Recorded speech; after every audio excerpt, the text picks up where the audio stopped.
Settle in, children, because today Maniac is going to teach all of you a lesson about economics. This is a lesson that apparently the people that are running most of the major studios these days have no idea about.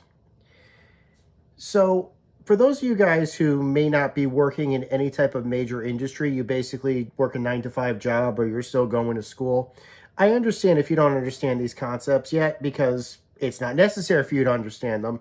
It's not part of your job description. It's not part of your schoolwork. That, I think, is a shame because a lot of people should be educated about what I'm about to share with you guys. Because clearly the people that are hoarding all of the money of the studios and making decisions about what gets made, what gets done, and puts their money behind it, or puts their company's money behind it, clearly have not had these lessons. And I'm going to get to why I believe that in just a second or two. This is a fail. Now, for those of you guys who may be new to this channel, or I haven't done one of these in a while, but typically speaking, my fail series is usually dedicated to talk about the motion picture industry, or basically just major businesses when they make a really dumb decision, or a series of really dumb decisions, and consequences lead to that basically are predictable. Previously, I talked about Superman Returns and a couple of other things. Talked about Al Michaels and things like that. Water under the bridge. Check out my playlist for that type of information.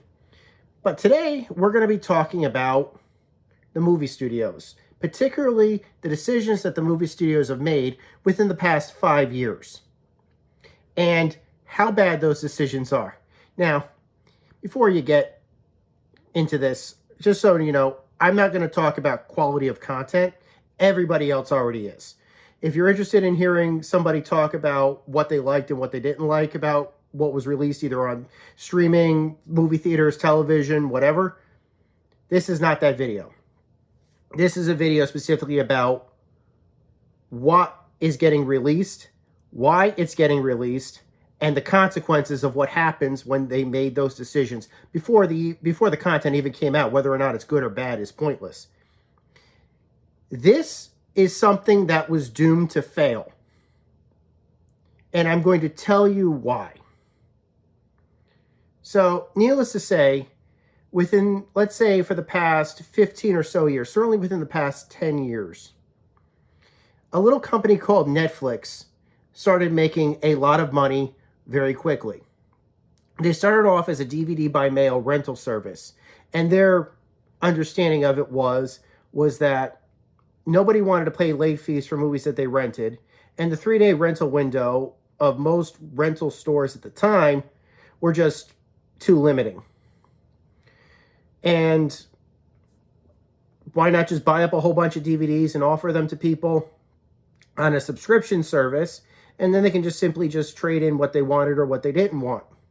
Great, wonderful. It pretty much put all the major rental company chains out of business within a year because it was a better service than the rental businesses were at the time.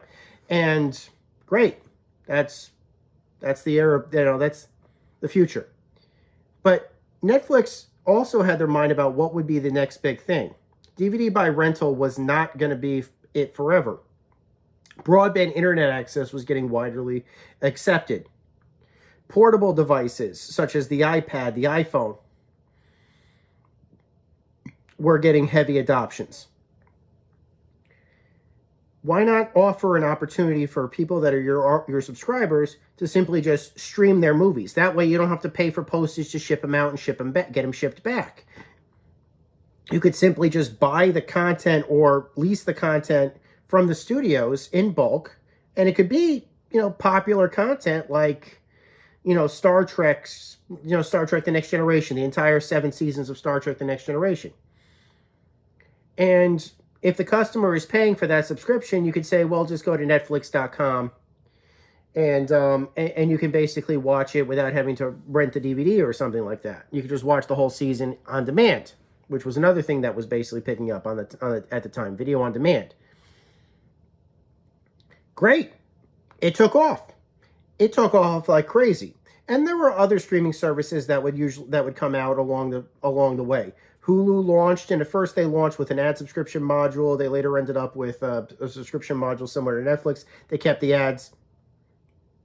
I still won't get Hulu because of that. Amazon decided that they wanted to do a bundle of their own.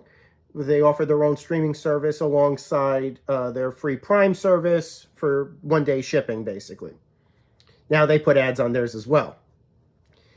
Bye bye, Amazon, But again, Amazon knew what they were doing. Netflix knew what they were doing. Hulu, their business model was bad, but they knew what they were. They knew what they were doing. They basically invested in the technology that was required to provide this content over broadband.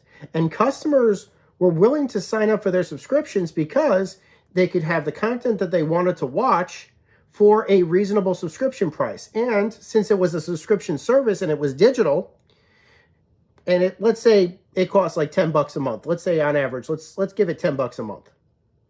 If the service ever went down, that just means they're no longer paying that $10 a month. So they got some peace of mind there, basically, that they could get, they could at least not have to worry about, well, if Amazon decided they wanted to stop and I don't have content anymore, that's great. I just don't pay for it anymore, which is perfect. That's a great, subscription model. Nothing wrong with that. So Netflix, Amazon, even Hulu took off and they started doing really well. They were making big money. They were getting huge subscription services. People were canceling their cable subscriptions and going to Netflix because they're like, well, there's nothing good on cable anymore. I don't care about any of the content that they're offering on any of these hundreds of channels that are being offered.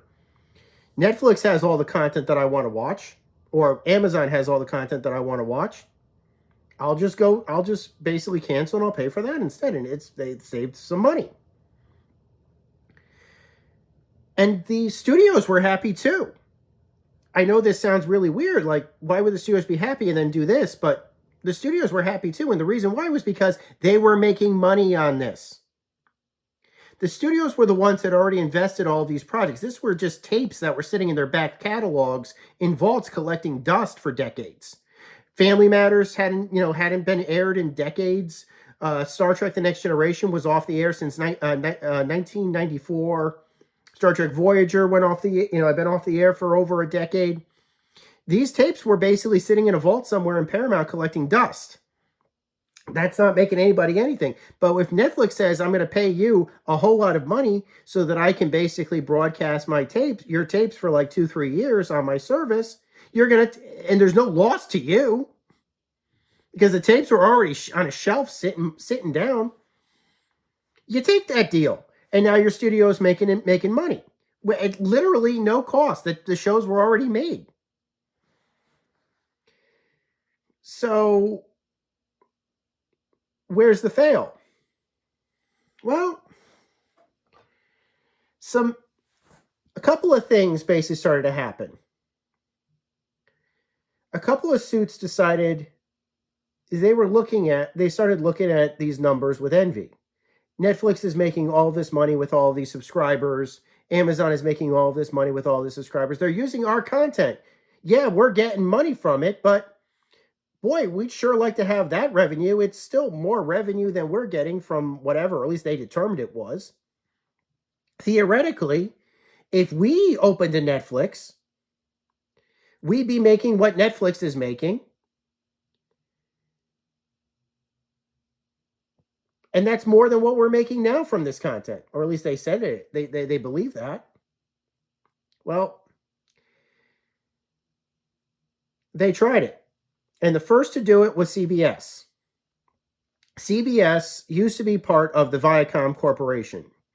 Amongst the conglomerate that is now known as CBS, previously known as Viacom, it was a major studio conglomerate that got really big around the mid-aughts. Certainly by the early aughts, it was enormous. It basically made up major television networks, cable networks, streaming, film studios, and the TV, TV channels, everything else. Viacom owned CBS, MTV, Nickelodeon, Paramount,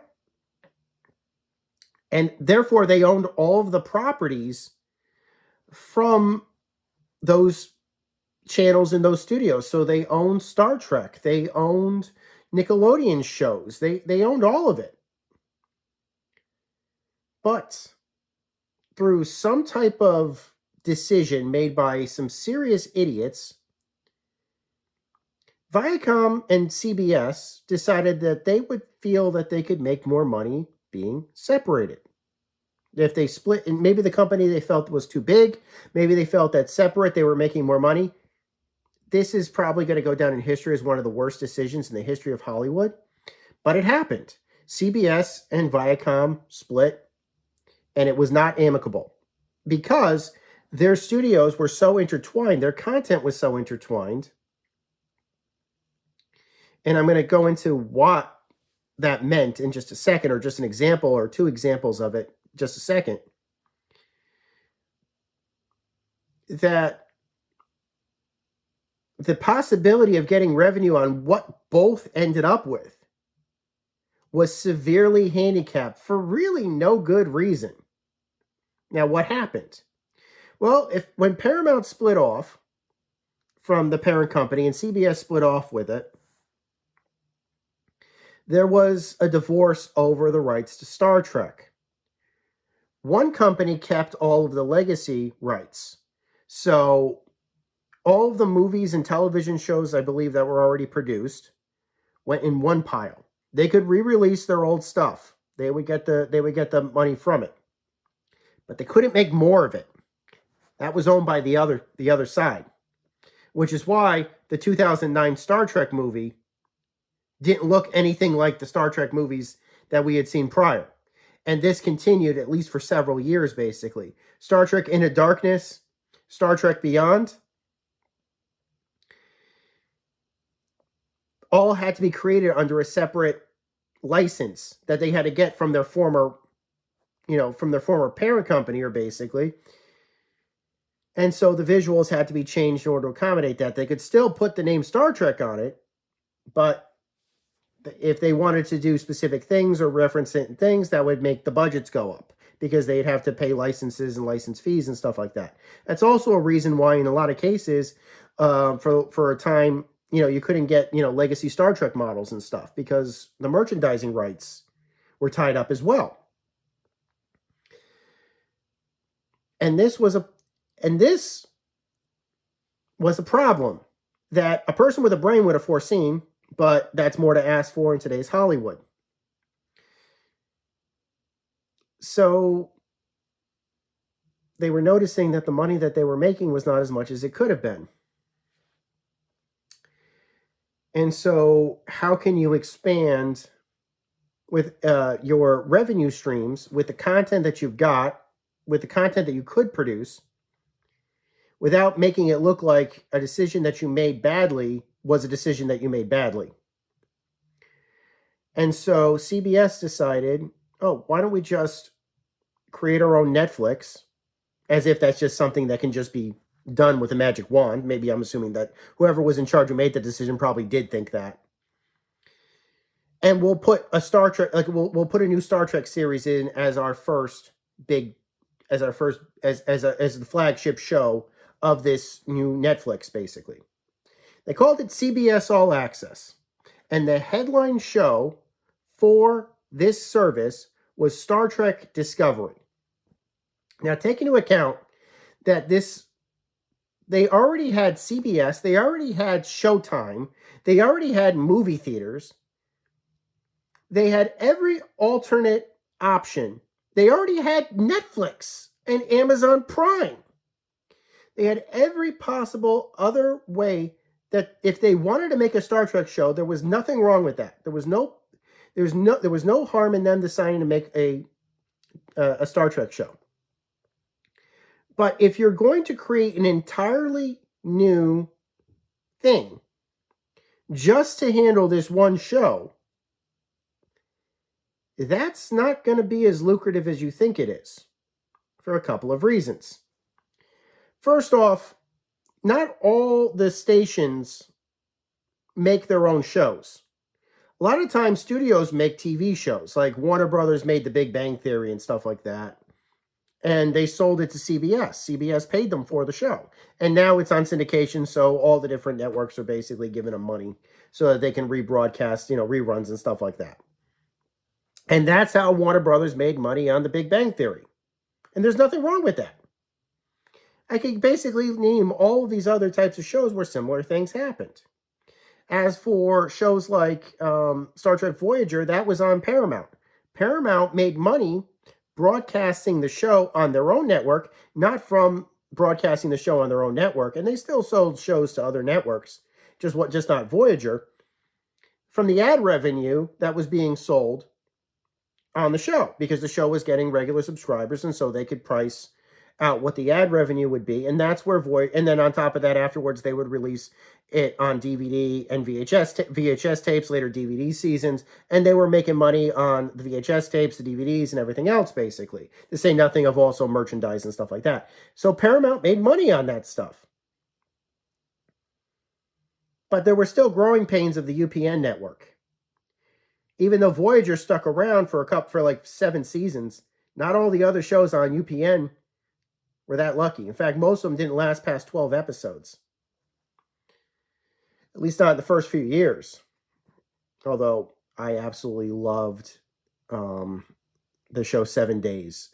And honestly, I have a soft spot for Gary and Mike, and I have a soft spot for, I have a soft spot for Shasta McNasty.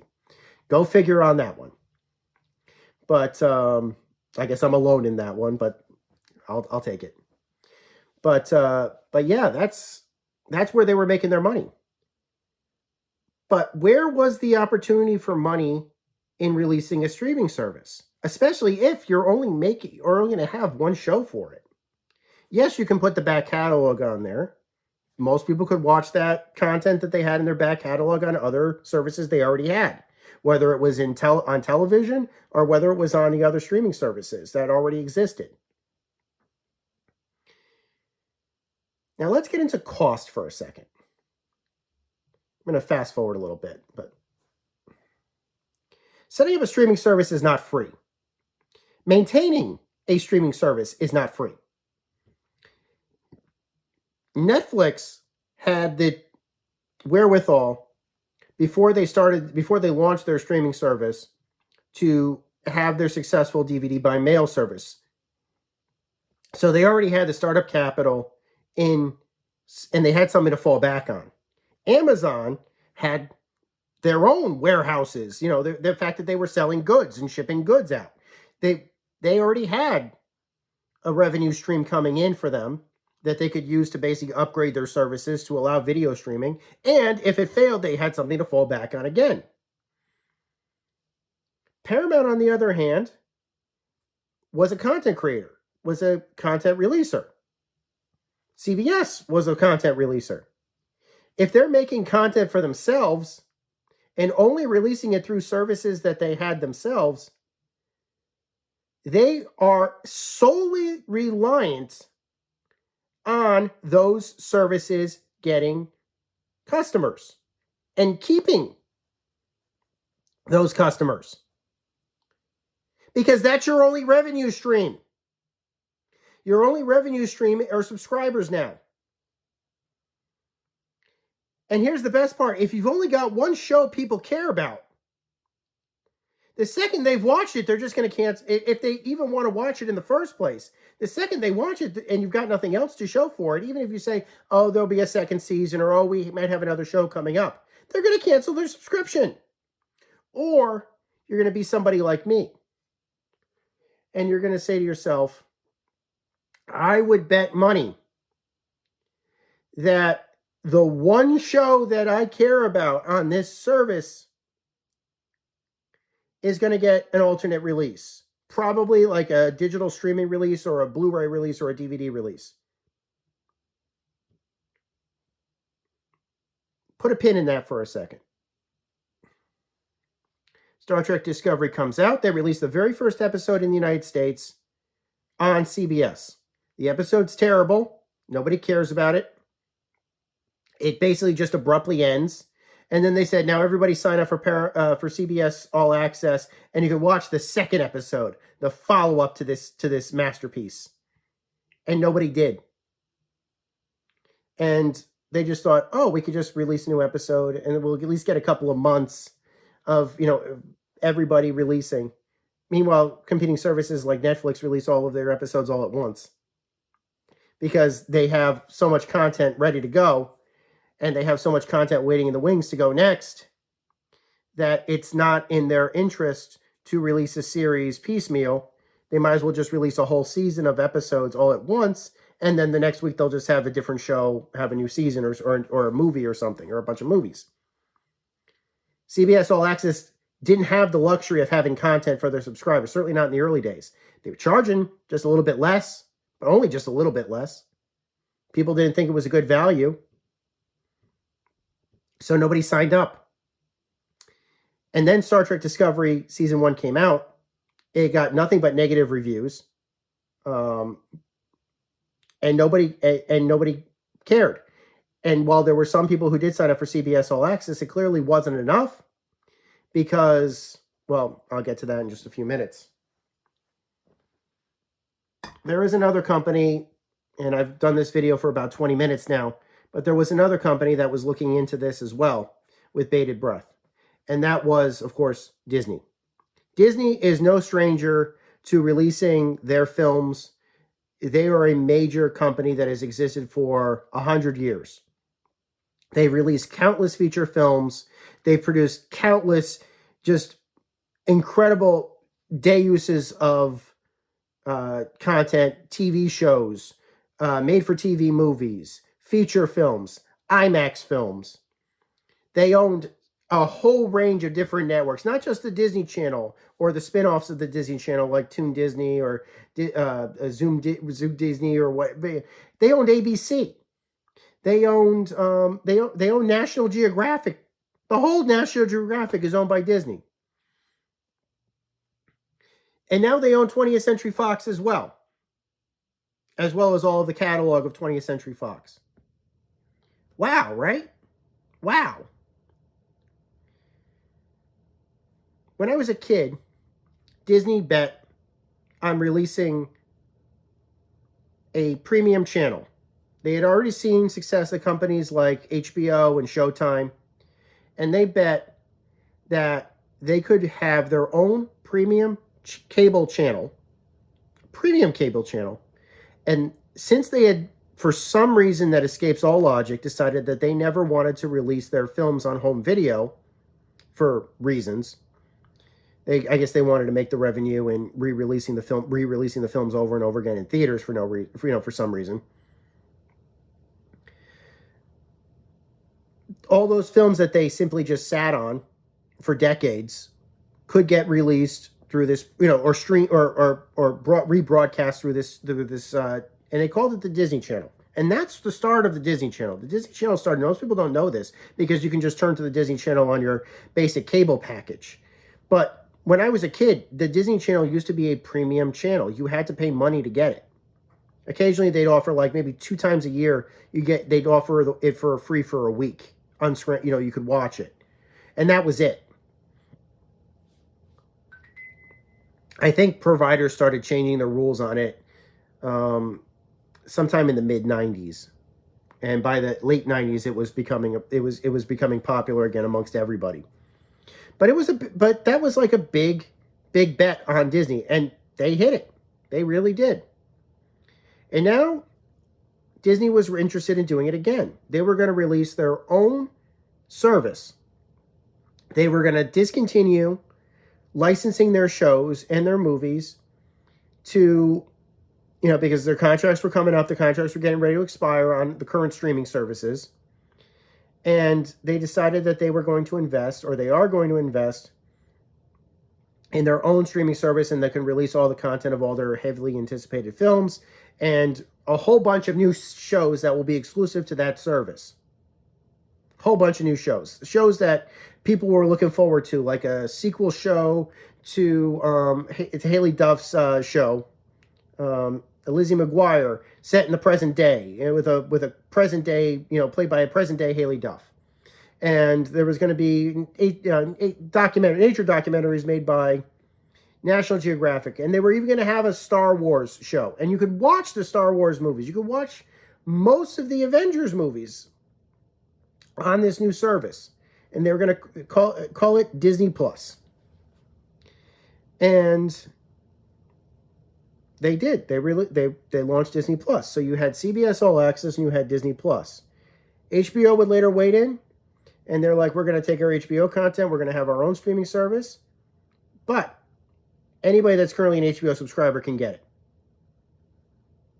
And then we're going to release some new films through that as well. And they called it HBO Max. And now Universal's in on it with their Peacock service. And so all of these services, all of a sudden, these competing services that averaged at a price at launch of about, let's say, $80 a year cost for a year, all started coming out. And instead of just being able to watch everything you wanted on like one or two services, you now had to get 5 services, all of which cost the same price or just about the same price as one service 5 years ago, just to be able to watch the content that you wanted. But remember how I said earlier, and we put a pin on it? Building streaming services from the ground up is not free. You have to buy high-end servers with lots and lots and lots of hard drives. And that's not free to purchase. And you need a lot of them. You need to hire programmers to build you websites, build you apps.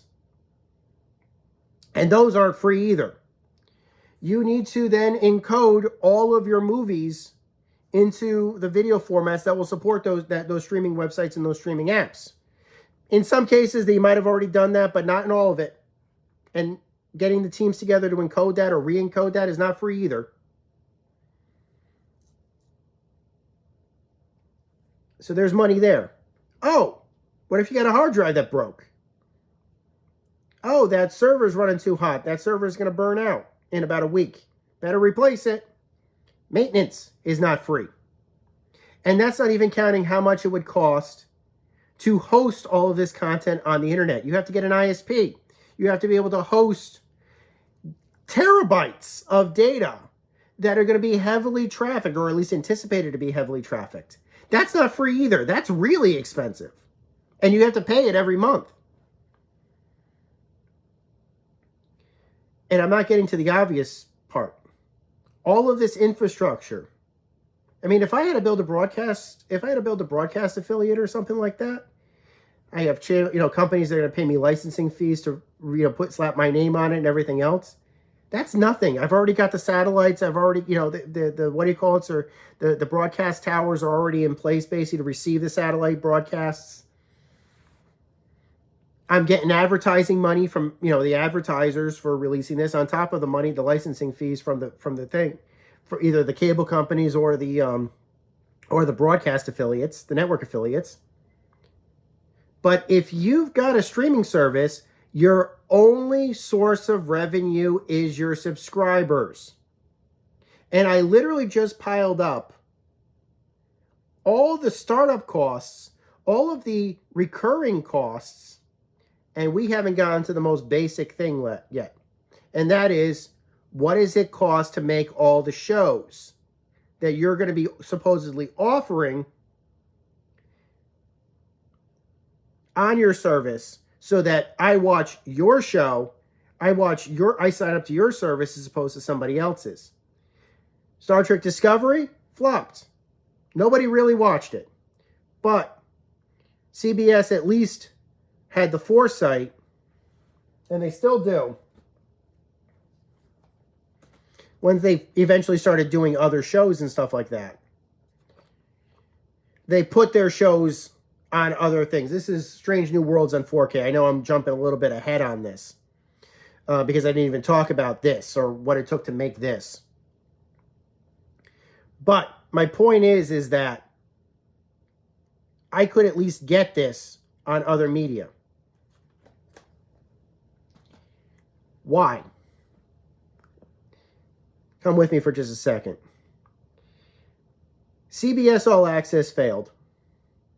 At around the same time that everyone knew it had failed, CBS made the plea, the power play basically. Whoever the person in charge of that basically made the bad decision to split up, Viacom, was out.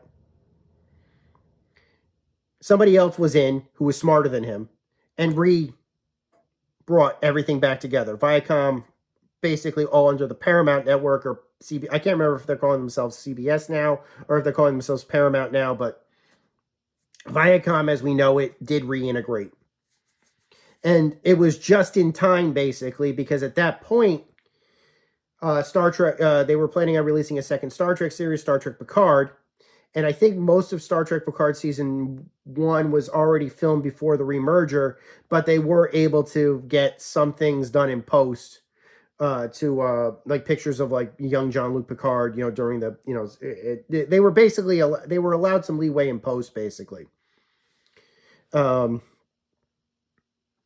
Other stuff. Since they reintegrated, they can now put more content on their network as well, their streaming network. And the Paramount Network was born, or Paramount Plus was born, I should say. And that's still limping along just fine. But to say nothing of the fact that the only reason that the Paramount Network had content in the first place was because when they decided to prepare to launch it, they looked at what were all of the new shows that were coming out on our existing affiliates. What was Showtime getting? A new Halo series. Nope, they ain't anymore. Now it's on Paramount Plus, and you'll have to watch it on Paramount Plus. What else we getting? New SpongeBob movies. Nope, that's going to Paramount Plus. You'll have to watch it there. What else? New Beavis and Butthead show. Nope, MTV ain't getting that. That's going to Paramount Plus now. They cannibalized all of their networks just so that they could have content for Paramount Plus. And the Star Trek shows basically follow through on that as well. So that's Paramount Plus's story. What about Disney Plus's story? Disney Plus, on the other hand, made one decision that Paramount or CBS or whatever you want to call them did not. Paramount, as I mentioned before, did always release their shows on alternate means. If you look up like Star Trek Strange New Worlds on like iTunes, for example, or Apple TV, if you prefer to call it that, you could probably buy at least a couple of seasons of it. There would be a fee to it, but you could buy it, and then you wouldn't have to have Paramount Plus to watch it. You could just simply watch it on your Apple TV or on your iPad or something, but you wouldn't have to pay for Paramount Plus because Paramount did a deal with Apple to sell their content, to allow them to sell the content digitally. And that is something that has gone on for quite a while. And like I said, there's also these discs. You could basically just go to the store. In this case, that's over because nobody wants to sell these anymore because they're stupid. It's like a retail store no longer wants to sell, physical retail anymore. You're basically done at that point. But yeah, you could basically just buy these and watch these on one of your home players. No need for Paramount Plus on this. But Disney decided to play stubborn.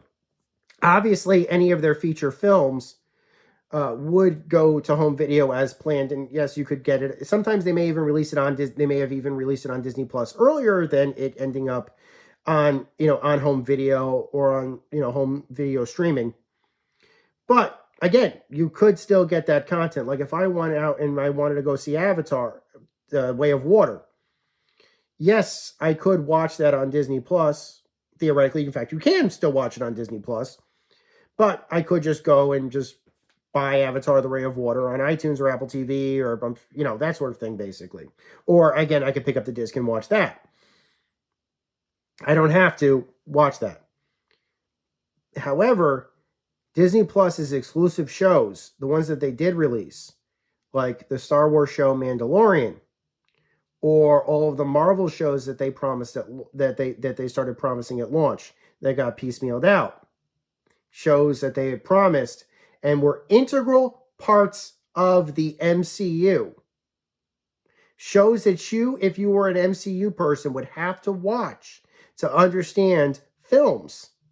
Shows like Loki, shows like WandaVision, shows like Falcon and Winter Soldier, which were the first 3 shows that were announced that were Marvel based for Disney Plus.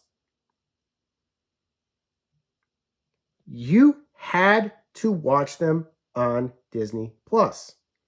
Disney refused to release them on any other service at all because they were hoping that that would mean an incentive to get Disney Plus.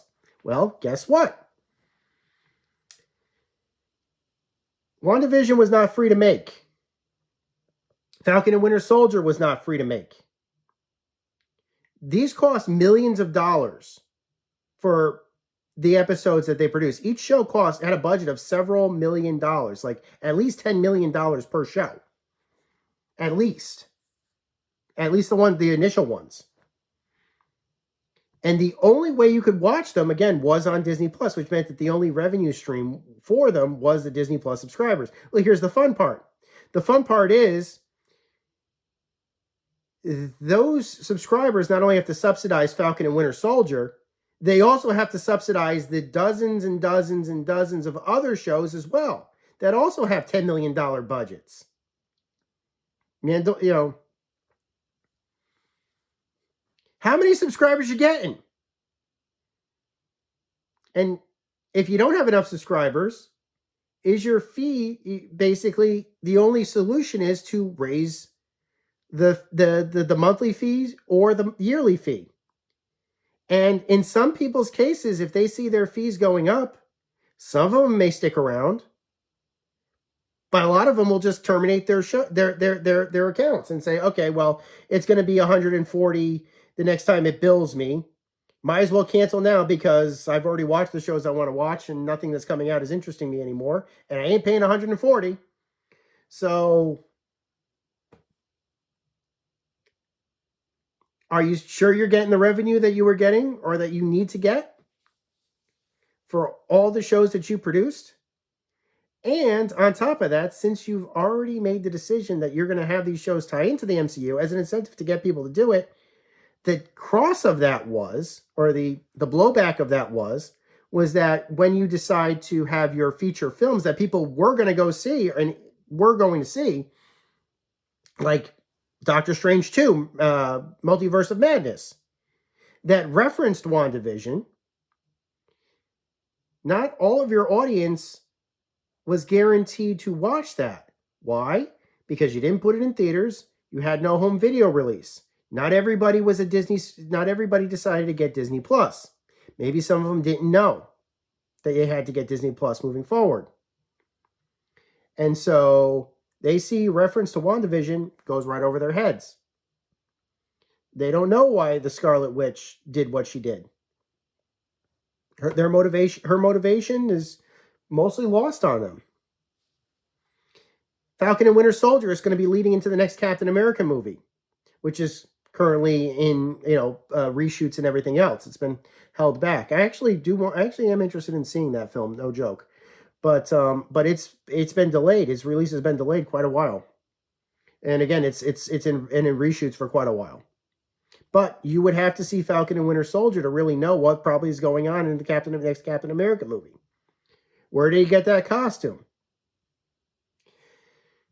How did he get that costume? What's his relationship to these other characters that we don't know if I haven't seen that show? Loki basically was the kickoff of the entire multiverse saga. Not everybody saw it, certainly by the end of season 1. I cannot tell you how many times when I went to go see Ant-Man and the Wasp, Quantumania, and we saw Kang the Conqueror, that I heard people, parents, who brought their kids, look at Kang the Conqueror and say, who's this guy? And me, I'm gasping, because I know who that guy is. And they're looking at me like, do you know him? Is he a friend of yours? Yeah, I'm exaggerating a little bit. And then I said to him at the end of the movie, at this point, the house lights were up, the credits had already rolled, everybody went back, and they showed the post-credit scene with, the teaser for season 2, Loki. And they're looking at this like, what does that mean? Who is that guy? And I said, That's He Who Remains' variant. That's a Loki reference. And you know what they said to me? Loki had already been out for at least a good couple of months at that point, season 1. We never watched it past the second episode. We didn't know who. And when I asked them about He Who Remains, they didn't know who I was talking about. I understood. I wasn't rude to them or anything like that. If anything, I was just like telling them, "Oh, this is interesting," or "This part happened," and they appreciated that. We had a nice conversation, but they had no idea. They had no idea, and that, by the way, held back a lot. The delays in the shows held back and caused rewrites and everything else, and who knows how much better it could have been if the original plans for everything had stayed in place. Like, I know that they kind of, at the end of WandaVision, they wove off, they kind of waved away the actor who was playing Evan Peters coming in as Quicksilver as opposed to somebody else playing Quicksilver. But, that maybe that was originally supposed to be a real multiverse thing. Instead, they just kind of waved it away as like a in-joke or something, which I thought was a bad move. But they hadn't established, because, again, multiverse hadn't happened yet. They had to delay it.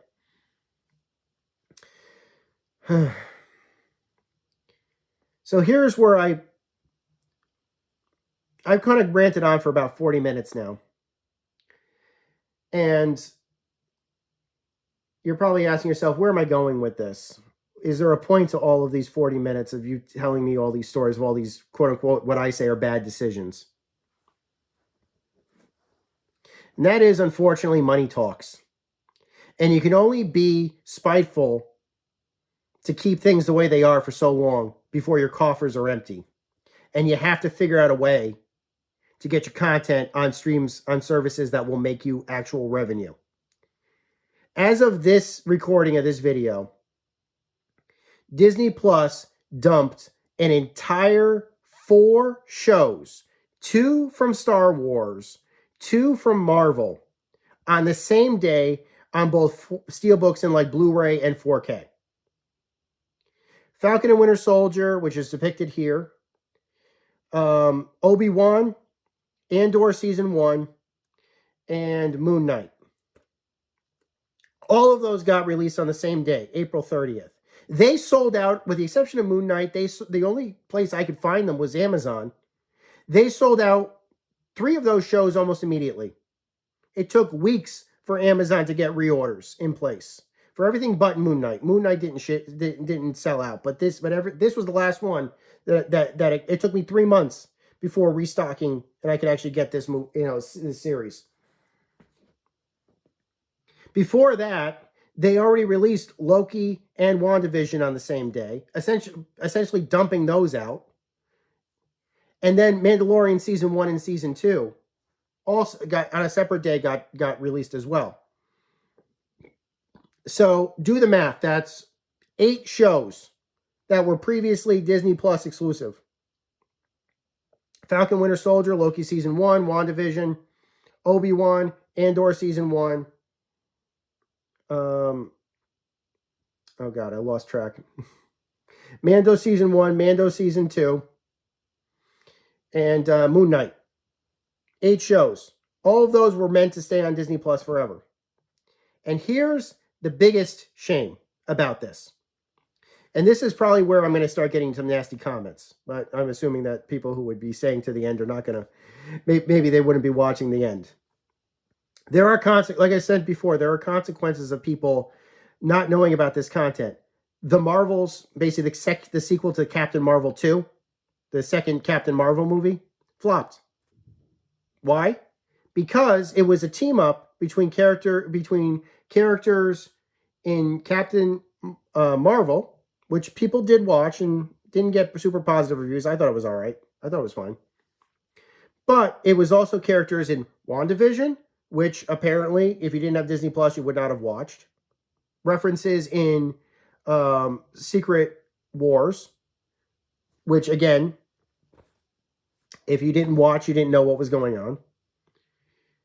But the big one, Ms. Marvel, which was a great show. I freaking loved Ms. Marvel. And to put a Band-Aid on the problem, about 2 to 3 weeks before the Marvels came out, Disney put in a 2-night special event 3 of the episodes of Ms. Marvel on ABC, and then the next night they did the other 3 episodes. They did it like a 2-part night. Because they realized, I'm assuming, that nobody had watched Ms. Marvel because nobody had Disney Plus. And therefore they have no incentive to go see the Marvels to see what happens to Ms. Marvel. Or if they do see the Marvels and they don't know Ms. Marvel, maybe, or her family, maybe they won't know, they'll have trouble following what's going on. So they released Ms. Marvel, the entire season, the entire show, with commercial interruptions and everything else, on a 2-night event on a broadcast network that they already had. Now, again, I liked Ms. Marvel. I liked the Marvels. I think I like Ms. Marvel better, though. Or maybe it's just because, I don't know. But, you know, I understand if you liked one better than the other. If you didn't, I get it. But my point of all of this is that, and now they said going forward, they are not going to be making those references anymore, that the jumping points have pretty much ended. There's still a lot of content that came out. Heck, the ending to the Marvels referenced Hawkeye. That's not out on DVD yet, or Blu-ray, I should say, or 4K. The end of it, who is that girl with the dog? If you hadn't seen Hawkeye, you're not going to know who Kate Bishop is. Thunderbolts is coming out. It's going to be made up of characters from Falcon and Winter Soldier, Hawkeye, and some of the other movies. Half those casts, maybe some people aren't familiar with. Maybe some of them never saw Falcon and Winter Soldier. They don't know who Agent America is going to be. They don't know who Agent America is. They don't know Kate Bishop, maybe.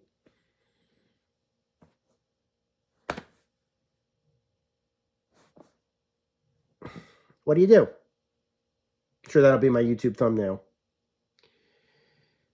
So, a lot of people have basically been saying recently Disney is going to fail. Disney is going to tank. And I do think this course can be corrected. I think that there are consequences for these courses. Like I said, they decided to take the short term, the coward's way, basically. And that was, it's just pull the shows and take a tax write-off on them. That's a disgrace. That's a slap in the face. That's absolutely disgraceful. If you're an artist, if you have any bone of art, you do not pull a show for a tax write-off or a movie for a tax write-off and give nobody the opportunity to buy it from you just because you want to you think it's more lucrative in the short term to take a tax write-off for it. How dare you? And that's another reason why everybody else canceled their Disney Plus subscription. They raised their prices and canceled half their shows and pulled half their shows. You can't watch Marvel 616 anymore. You can't watch Mighty Ducks Game Changers anymore. You can't even watch launch shows anymore. You can't watch, The World According to Jeff Goldblum. I like that show. Can't watch it anymore. What a shame. So, this video is basically a wake-up call to people. I'll tell one last story, if you will, if I can. More recently, Paramount Plus has decided to, as an incentive for whatever reason, for a short period of time, put some of their seasons of shows on YouTube. They did this for like Lower Deck Season 3. They did it for Halo Season 1. They'll put like an episode of the show, as like an incentive or something to on YouTube with ad revenue. And I made a comment on one of those episodes of the show, and I said to them, check your coffers. I guarantee you that you'll probably make more money on the ad revenue you're going to get from this YouTube video than anything you will get from Paramount Plus this month. Do the math. Never got a response for that, but I'd like to bet I'm right. This is a wake-up call for the movie studios to get their houses in order. Stop these services. Let people basically cancel their, and release your shows through media that people already use. And bring your shows that you canceled back, or at least you pulled back. Offer them for sale on existing services. Until next time, guys, my name is Maniac with GameAccess.net. Take care. Over and out.